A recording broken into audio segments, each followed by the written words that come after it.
இயக்கத்தில் மக்கள் செல்வர் விஜய சேதுபதி அவர்கள் நடிப்பில் வெளியாகியிருக்கும் விடுதலை பாகம் 2 திரைப்படத்தை வாய்ப்பு கிட்டியது. இந்த திரைப்படம் இன்றைய சூழலில்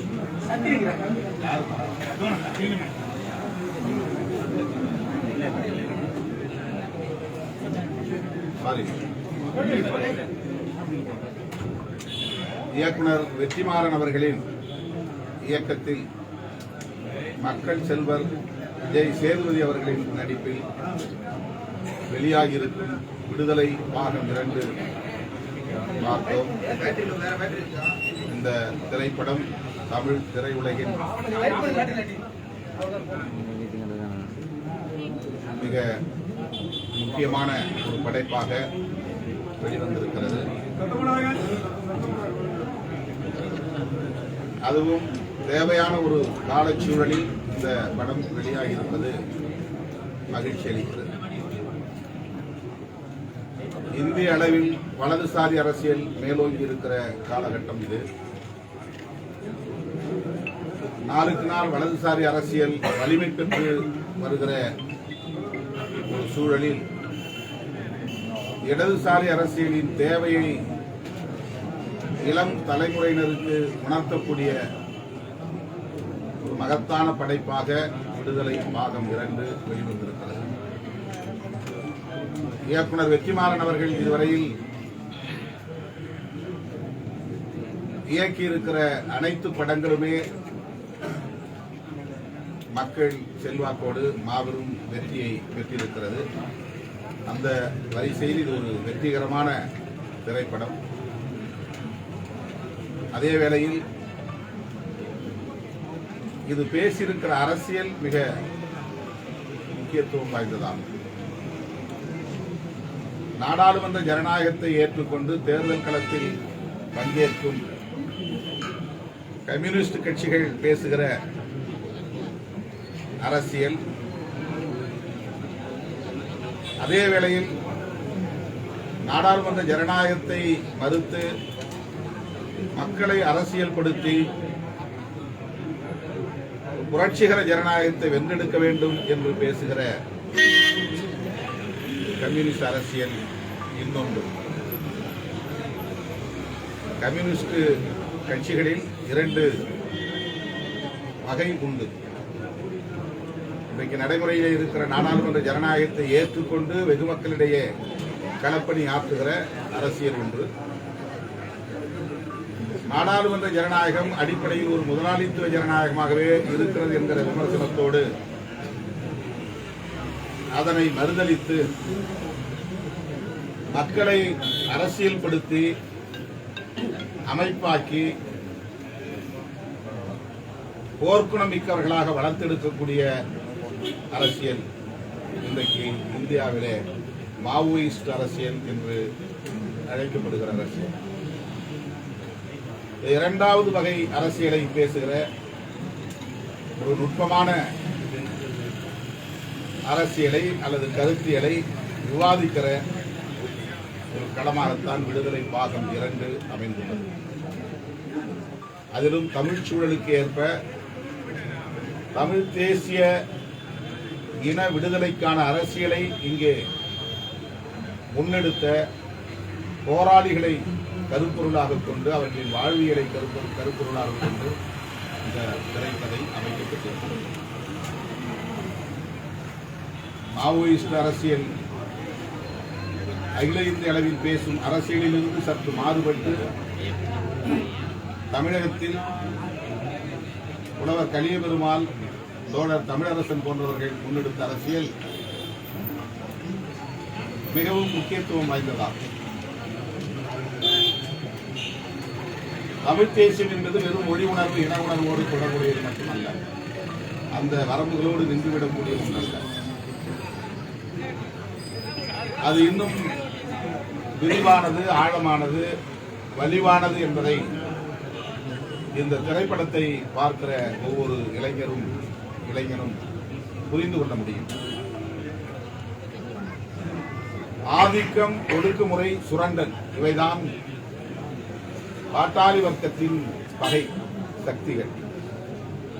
ஆதிக்கத்தை எந்த வடிவத்தில் இருந்தாலும் எதிர்க்க வேண்டும், ஒடுக்குமுறை எந்த வடிவத்தில் இருந்தாலும் அதை எதிர்க்க வேண்டும், சுரண்டல் எந்த வடிவத்தில் இருந்தாலும் அதனை எதிர்த்து போரிட வேண்டும் என்பதுதான் பாட்டாளி வர்க்க அரசியலின் அடிப்படை கருத்தியலாகும்.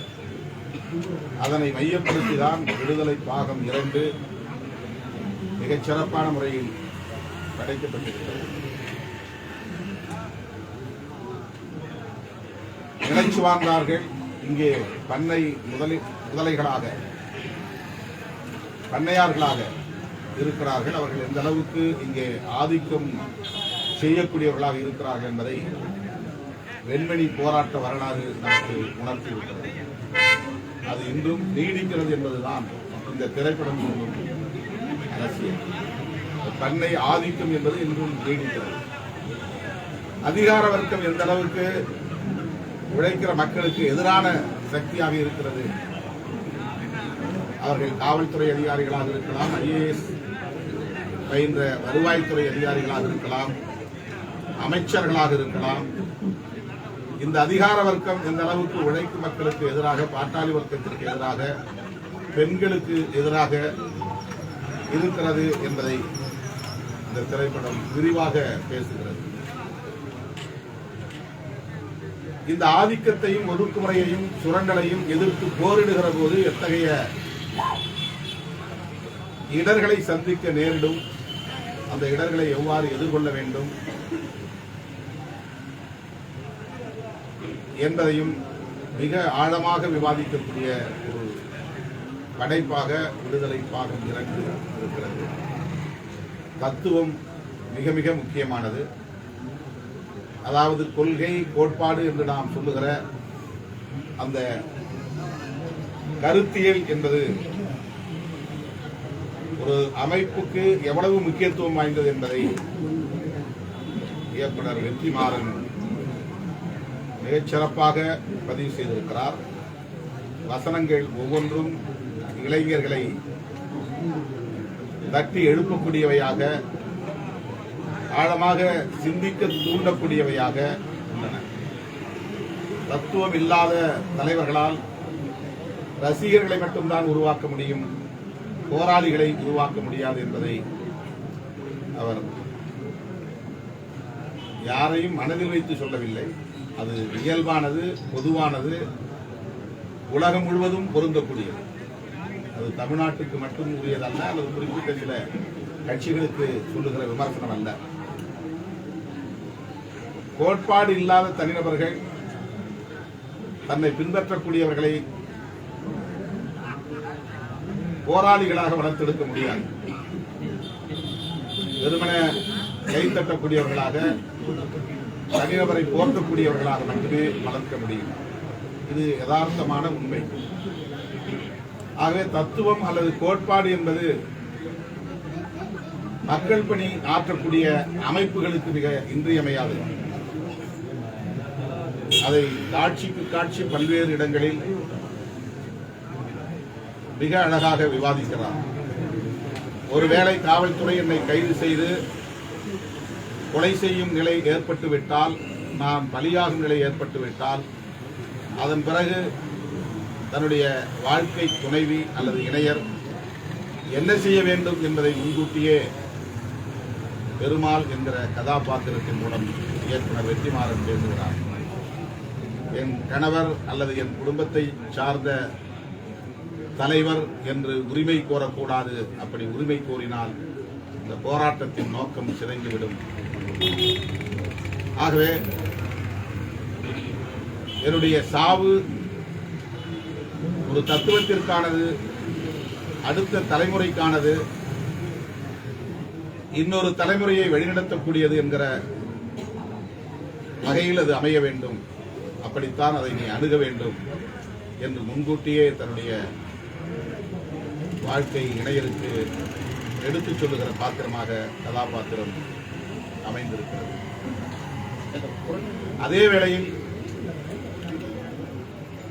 அதிகார வர்க்கத்தை எதிர்த்து போரிடுகிற போது கூட ஒரு வரட்டுத்தனமான மூர்க்கத்தனமான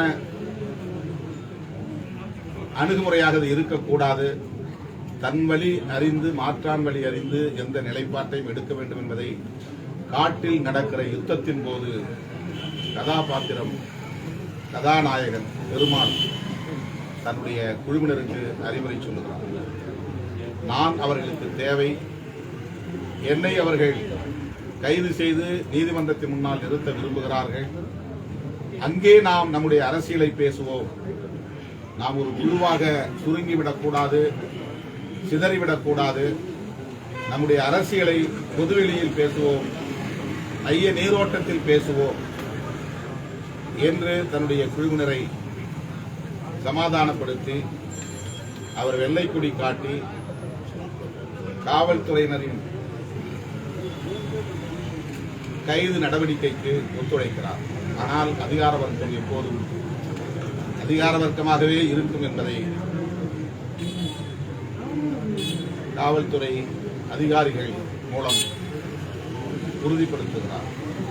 தன்னை கைது செய்யுங்கள் என்று இரண்டு கைகளையும் உயர்த்தி கொண்டு வருகிற அந்த போராளியை கைது செய்யாமல் சுட்டுக் கொள்ளுகிற ஒரு காட்சி எனக்கு முள்ளிவாய்க்கால் இறுதி யுத்தத்தின் போது நடந்த சம்பவம் நினைவுக்கு வந்தது. வெள்ளைக்கொடி காட்டி விடுதலை புலிகள் கைது செய்வதற்கு ஒத்துழைக்கிறோம் என்று அறிவித்த பிறகு அரசியல் துறை பொறுப்பாளர் நடேசன் உட்பட பல முன்னணி தலைவர்கள் சுட்டுக் கொல்லப்பட்டார்கள். அதை இலங்கையில் நடக்கிற அதிகார வர்க்கத்தின் கொடுமையாக இருந்தாலும், மாவோயிஸ்டுகளின் களத்தில் நடக்கிற அந்த கொடுமையாக இருந்தாலும், அதிகார வர்க்கம் எப்போதும் ஆளும் வர்க்கத்தின் பண்புகளைத்தான் வெளிப்படுத்தும் என்பதை இந்த திரைப்படமும் உணர்த்துகிறது. இது காலத்திற்கு மிக மிக இன்றியமையாத ஒரு தேவை. வலதுசாரி அரசியலை வீழ்த்துவதற்கு இந்திய அரசியலில் இடதுசாரி அரசியல் வலுப்பெற வேண்டும்.